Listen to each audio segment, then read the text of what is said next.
तर आज मी तुम्हाला 3 असे लव्ह स्टोरी वाले मराठी चित्रपट सांगतो जे की तुम्ही एकदा नक्की बघायला हवे। पहिला आहे प्रेमाची गोष्ट, ज्यामध्ये आपल्याला राम आणि सोनलची गोष्ट बघायला मिळते आणि यांच्या या प्रेमाची गोष्ट ना शब्दांमध्ये सांगायला थोडी कॉम्प्लिकेटेड आहे, कारण की यांच्या या गोष्टीमध्ये सुद्धा खूप जास्त कॉम्प्लिकेशन्स आहे। पण जेव्हा तुम्ही स्वतः या चित्रपटाला बघाल ना, तेव्हा जो तुम्हाला एक्सपिरियन्स मिळेल की हा सिंपल लव्ह स्टोरी असलेला चित्रपट तुमच्या जीवनभर आठवणीत राहील आणि हा तुम्हाला प्राईम व्हिडिओवरती मिळून जाईल। दुसरा चित्रपट आहे कॉफी आणि बरंच काही। यामध्ये आपल्याला गोष्ट बघायला मिळते जाई आणि निशादची, ज्या दोघांचीही प्रेमाची व्याख्या एकमेकांपासून फार वेगळी असते।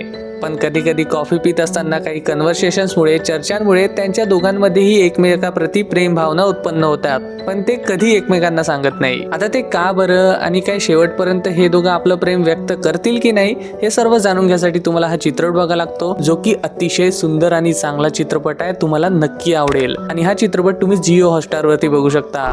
बाकी तिसरा जो चित्रपट आहे ना, तो मी नाही तर तुम्ही मला सांगणार कमेंट मध्ये तुमचा आवडता असा लव्ह स्टोरी चित्रपट जो की तुम्हाला वाटतो सर्वांनी बघायला हवा। आणि हा सोबतच ही रील त्या मित्रमैत्रिणींना शेअर करून द्या, ज्यांची की स्वतःची लव्ह स्टोरी तर नाही आहे पण कदाचित पिक्चर मध्ये बघूनच खुश होतील।